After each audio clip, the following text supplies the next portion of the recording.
welcome to Basketball Talk Pro. My name is Ron Anker. I just want to make a little bit of an announcement. I am doing some really thinking about how we might expand Basketball Talk Pro and into a more intensive type of training for those coaches that are interested in it. Not all, of course, would be interested in it, but I have not really finalized anything. Going over it pretty carefully, trying to make sure that we're going in the right direction and being fair to everybody, and putting out a product that that can get the job done. But speaking of getting the job done, today we've got a very interesting video, because we're going to take a look at and analyze the best we can Atlanta, and they are getting the job done. They're 44-12, leading the NBA, and you'll see on the statistics sheet that we put up here in just a little bit how impressive that is. Now, take a heed from what Atlanta is doing, because they're doing it the right way. They're doing it the way you would want your team to play. Some of you have emailed me with concerns about teamwork and this kind of thing.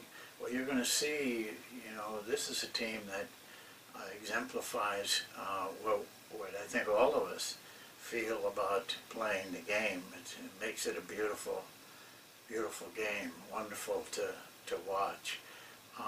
And so I'm not going to say much more, because I'll use the same procedure that I talk over the statistic sheet, and so you'll get everything you need on that part of it. But pay attention. A lot of you may not know a lot of the terms in this, but it has all been explained once, and so you might have to take the course in order to really understand some of these things, and also go back to the videos, which now are on a on a hard drive that we can present to you. So let's take a look now at Atlanta's statistical sheet. Well, as I said, this is really an interesting team. 44 wins and 12 losses. They lead the NBA. And yet, when you look down their roster, I believe at the beginning of the season, looking at this roster, you would say, 44 wins may be all they get for the whole season. And that's what makes this team so special to analyze. Let's start. Most of you, a lot of you at least, will know what all these numbers are, these stats are. I'll try to clear them up for those of you who don't, but take our course, measuring basketball performance, and you will know it all. But let's start over in this column over here. You can see the players' names over here.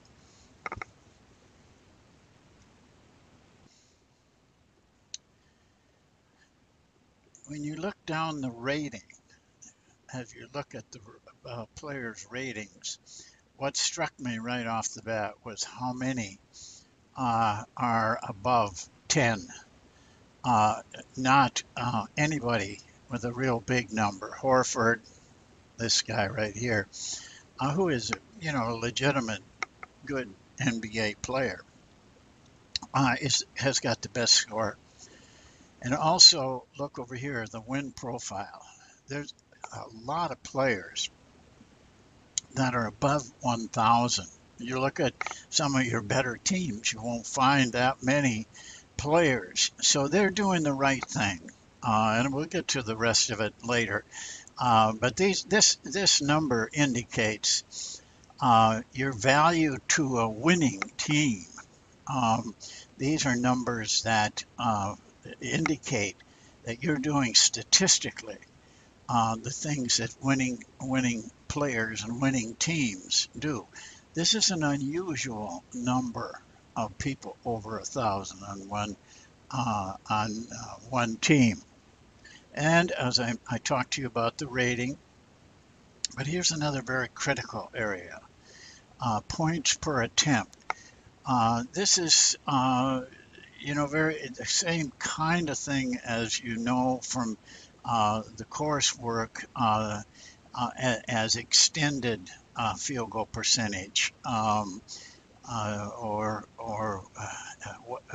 what it is, because of the 3-point shots when you factor their points in. But they have a 1.06. In other words, every time they put up a shot, they're scoring 1.06 points. Their opponents are only scoring 0.97, which helps us to see where their strengths are. Obviously, they put the ball in the basket very well. This team does. But let's take a look at some of the team numbers down here and see if we can come up with something. Why are they so good? With not, there's no real highlight player on the team. Their numbers don't indicate any, other than the consistency of their numbers. There's nobody there with a 28 or a 30 or 32 like on a lot of the really strong teams. But this is the strongest team right now in the NBA. Let's go down here. The first thing that jumps out, this is the sign of a good team, 51% on twos. And last year, if you remember, I did a study on this team. They were shooting a lot of threes. And in one game, in a playoff game, they shot more threes than they did twos. This year, though, it's much more balanced, 51% on twos. They weren't shooting that good last year. They're still shooting threes well, 38%, which is very good, but there's teams shooting that good and better in the NBA. 32% of their shots are threes. Last year was much higher. This is high, but it's not real high. And their opponents shot almost as many threes percentage-wise as they did. But when you combine these two numbers, you have a very high end of the game's shooting percentage. And free throws, 78%. Very good.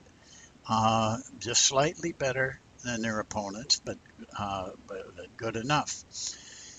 They do get out rebounded, but it's a little bit deceptive because they get more defensive rebounds than their opponents, even though they are only getting 74% of the rebounds, defensive rebounds. Very poor on offensive rebounds. This is the one thing that kind of doesn't surprise me, but it's the only area where they show a little weakness. They don't go to the offensive boards, but that's one reason is they're shooting a lot of threes and they're probably spaced out, and now teams are just running back to get on defense. But This number is what you look at. They just get more defensive rebounds, which means you're getting more fast breaks opportunities. And just going down here, here's a number, 1431 assists, but here's what really counts. 68% of their baskets are scored by an assist. That may tell you, you see, when you look at these numbers over here, all even is because they're passing the ball, they're giving up the ball, and they're passing to the right guys, which is good. When you look at their 51%, 38% from the field, and then you look at 68%, which is very high.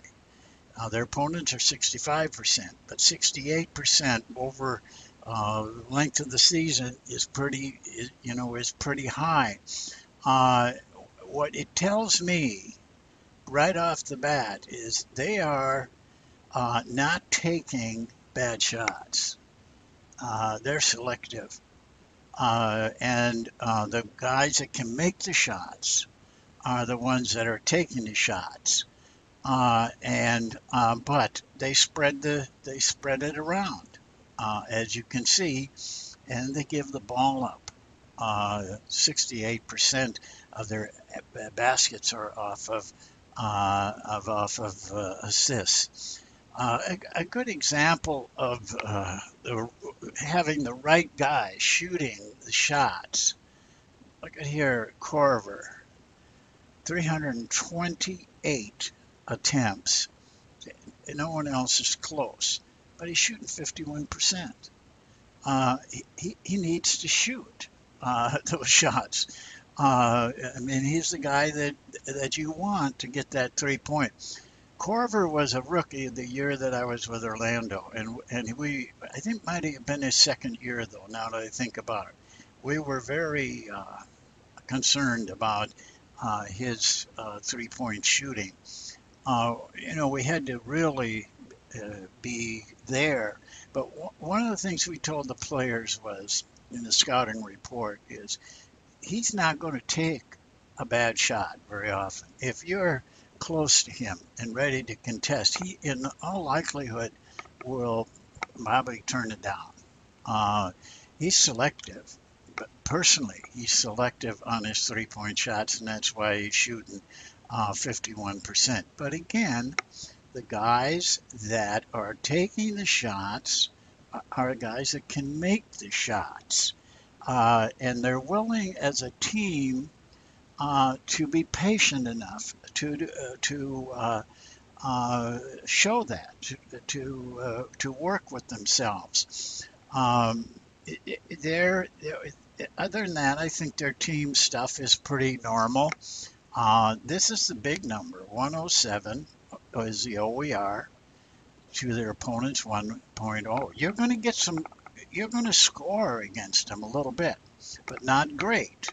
You know, a good defensive team will be below one. As we're actually around 0.85 is a good defensive team. So, but they're just good enough. It's just like the way they play the game. Uh, they are they give up some, but only enough so that they can beat them because their OER is higher, and that's pretty high. And they're in pretty good games, 96 possession games. I don't really know how to look at any individuals here because they're so consistent. But let me see if I can move this up a little bit. I don't think I can. So I can't show you the bottom very well unless I can move this thing. No, I'm kind of stuck here because of the way that hold on just a second. Sometimes the area where I can control gets blocked off because of the, their where you can stop it and start it. But I will tell you, having seen the rest of it, that the one part that you want to know about is that they have more defensive rebounds and steals right here than their opponents. So it follows that same trend that we see all the time. The team with the most defensive rebounds and steals generally wins because they generally shoot a better percentage than their opponents. This is all per minute stuff. I did look at rebounding because I always do. 0.24 is their best rebounder, but they don't have anybody above 0.24. But they got a lot of guys that are chipping in. This would be a very hard team to prepare against because they're so consistent. I would not like to prepare against Atlanta, and neither would you guys, because there's no really place that you can focus on with them. Uh, their talent level is maybe below what's normal in the NBA for teams that are in the upper echelon. But because of their consistency in all areas and their willingness to be patient and play as a team and give up the ball and take good shots, they're leading the NBA. A very interesting team. We may come back to them. I apologize for not being able to move this up so you could see their per minute stuff, but you probably wouldn't notice a lot anyway because they're, again, in all of their per minute stuff, they were very consistent. So don't schedule Atlanta if you can avoid that because this is a team that would be very, very hard to beat. My suspicion is that come the playoffs, this is the kind of team that keeps moving up because they go out every night and play. And they have the ability to put the ball in the basket, and they take advantage of that ability by getting the right shots. So nice team to watch and learn from, because if you can coach a team like this and get the same numbers that you're getting here, the consistency, you're going to win a lot of games. They win because they're a team. They're not winning because they got a Kobe or a LeBron or they're winning because they're a team. Well, that's it. Uh, keep your eye on Atlanta. Well, I hope you got something out of that. The main thing here is to emulate a team like this, um, paying attention to things like shot selection, um, getting the ball to the right player, uh, being patient and unselfish enough to pass the ball, and not necessarily fancy passes, but really solid passes that give guys good shots, and work to get good shots, and work to keep your opponents from getting good shots. This is a very unusual team, in my opinion, in the NBA. A lot of teams like it in college and high school, but this is kind of a once in a decade type of team. You know, there's been other teams like it, of course, but it exemplifies how basketball should be played. So really study it and say to yourself, that's the kind of team I want to coach. How do I go about that? How do I get there? You know, and start making your steps to get that done. Well, we'll see you next time, and I'm going to try to get the videos on today, Tuesday, Thursday, and Saturday this week. And hopefully by that time I will have some information for you on taking another step with Basketball Talk Pro. See you next time. Thank you.